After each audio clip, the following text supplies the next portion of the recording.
Assalamualaikum warahmatullahi wabarakatuh. Selamat pagi, siang, dan malam teman-teman.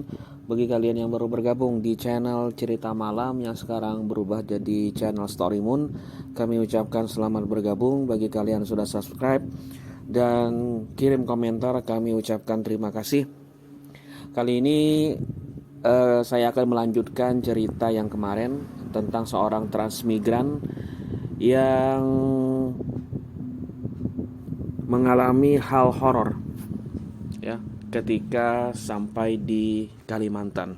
Bagaimana ceritanya? Let's go.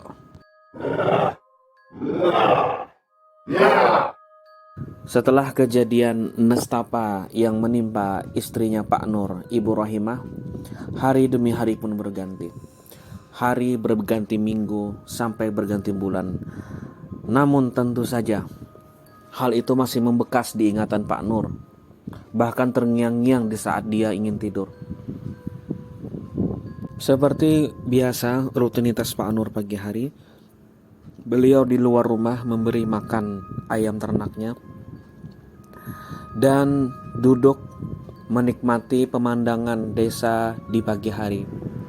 Dan beliau pun berucap kepada istrinya, "Dek, bisa bikinkan kopi?"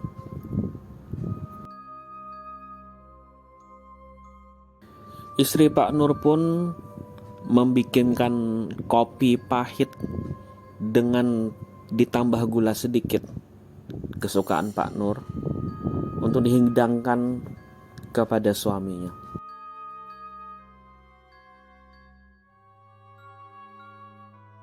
Singkat cerita, Pak Nur pun berdiri untuk menuju ladangnya sebagaimana rutinitasnya pada pagi hari. Pak Nur pun berpamitan dengan istrinya, "Dek, aku pergi ya, assalamualaikum." Istri Pak Nur pun menjawab dengan suaranya yang lembut, sebagaimana khasnya wanita-wanita Jawa, "Waalaikumsalam, hati-hati ya mas."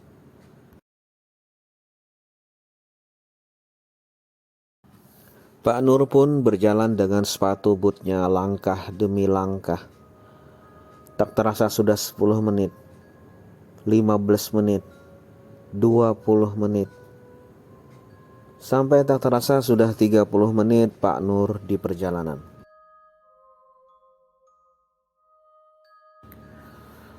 Perjalanan dari rumah Pak Nur menuju ladang hanya memerlukan waktu kurang lebih 15 menit untuk jalan kaki.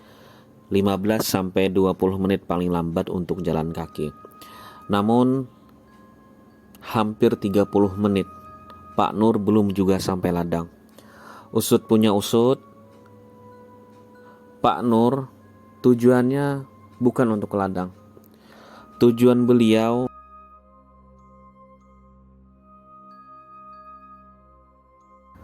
ada perasaan marah, ada perasaan bersalah, ada juga perasaan menyesal di dalam hati Pak Nur.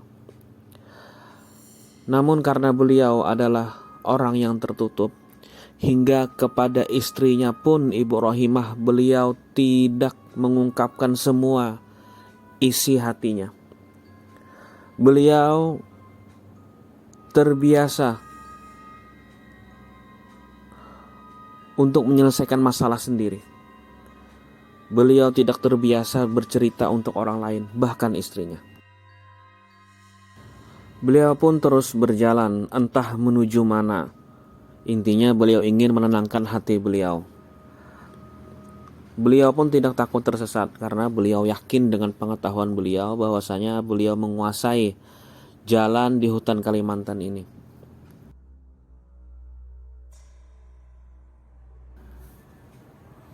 Tak terasa sudah 30 menit beliau berjalan. Lelah pun sudah beliau rasakan. Dahaga di tenggorokannya serta lapar di perutnya. Kebetulan di depan beliau ada pohon besar. Tanpa basa-basi, beliau pun menghampiri pohon tersebut, duduk, membuka topinya, serta membuka bekalnya.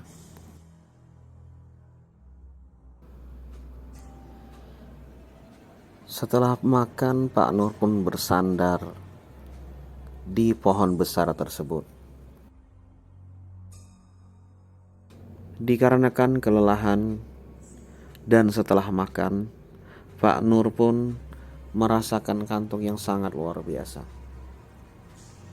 Tanpa terasa, dia pun tertidur di bawah pohon yang rindang tersebut.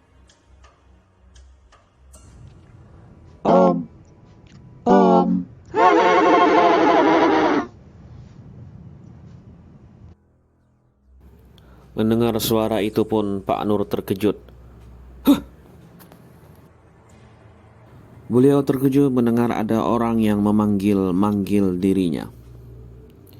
Namun yang lebih mengherankan, orang yang memanggil tersebut adalah sesosok anak kecil.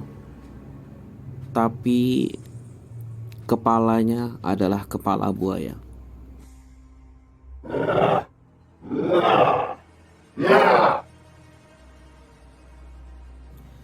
Yang lebih mengejutkan dan mengherankan lagi ketika Pak Nur melihat di sekelilingnya, semuanya berubah. Semuanya berubah 180 derajat. Yang awalnya Pak Nur hanya melihat rimbunnya hutan khas Kalimantan. Yang hutan itu adalah hutan yang biasanya beliau ke ladang. Kini yang beliau melihat di mukanya hanyalah padang pasir tandus nan luas. Yang sama hanyalah tempat beliau terakhir tidur di hutan Kalimantan tersebut.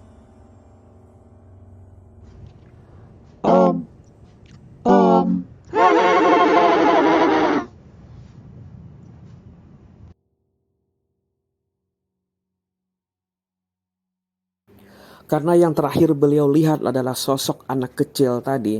Tentu kalau di padang pasir, bekas kaki kita saat kita berjalan itu masih terlihat. Tanpa basa-basi, Pak Nur pun mengikuti langkah kaki tersebut. Setapak demi setapak, selangkah demi selangkah, beliau melangkahkan kakinya. Tanpa basa-basi, Pak Nur pun mengikuti langkah kaki tersebut. Setapak demi setapak, selangkah demi selangkah, beliau melangkahkan kakinya. Setelah beberapa saat beliau mengikuti bekas langkah kaki tersebut. Akhirnya di depan beliau melihat sebuah kota nan luas dan megah.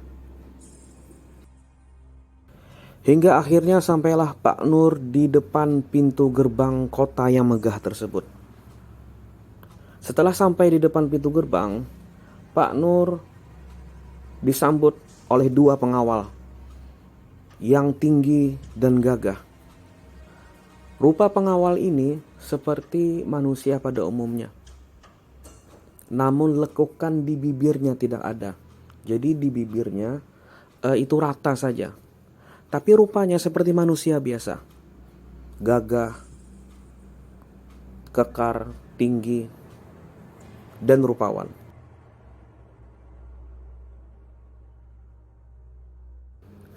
Pengawal ini pun bertanya kepada Pak Nur.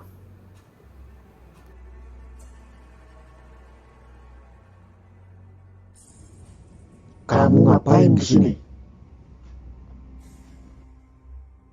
Sambil bergetar, Pak Nur pun memberanikan diri bertanya kepada kedua pengawal tersebut. Mohon maaf Pak, saya mau nanya, ini di mana ya? Kamu nih yang tidur di pohon kan?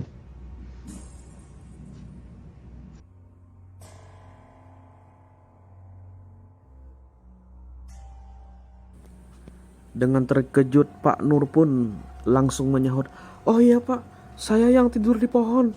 Saya ingat saya terakhir tidur di pohon Pak. Kok tiba-tiba ke sini?"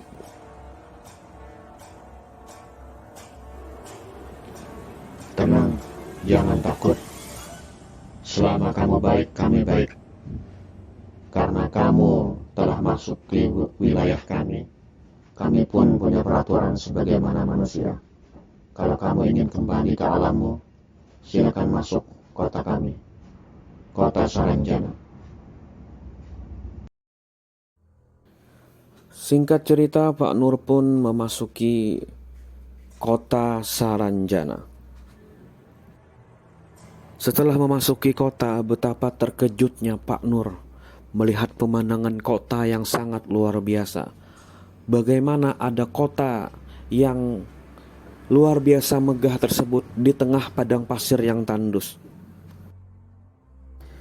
Yang lebih membuat Pak Nur terkejut lagi adalah rupa penduduknya. Beraneka ragam rupa. Ada yang matanya hitam sebelah, putih sebelah. Ada yang matanya biru dua-duanya. Ada yang tanpa mata. Ada yang kepalanya kepala binatang. Ada yang tangannya cuma satu. Ada yang tangannya di dadanya. Dan berbagai macam lagi yang Pak Nur lihat. Namun Pak Nur menghiraukan itu semua karena yang menjadi tujuan beliau adalah pulang ke tempat asalnya, yaitu rumahnya. Setelah lama berjalan, Pak Nur pun merasakan rasa lapar. Beliau pun berhenti sejenak. Beliau pun duduk di pinggir kota tersebut. Beberapa menit beliau duduk, beliau melihat ada roti yang tergeletak di jalan. Tanpa pikir panjang, beliau pun mengambil roti tersebut karena pikiran Pak Nur, roti tersebut telah dibuang oleh pemiliknya.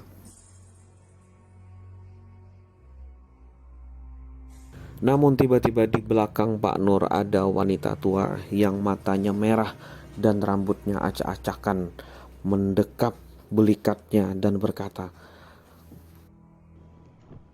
"Kamu kenapa ngambil jualan saya?" Singkat cerita, Pak Nur pun ditangkap dan dibawa ke penjara. Oke teman-teman, terima kasih telah mendengarkan cerita di channel Story Moon. Bagaimana cerita Pak Nur selanjutnya nanti akan kita update lagi. Sampai jumpa, selamat tidur.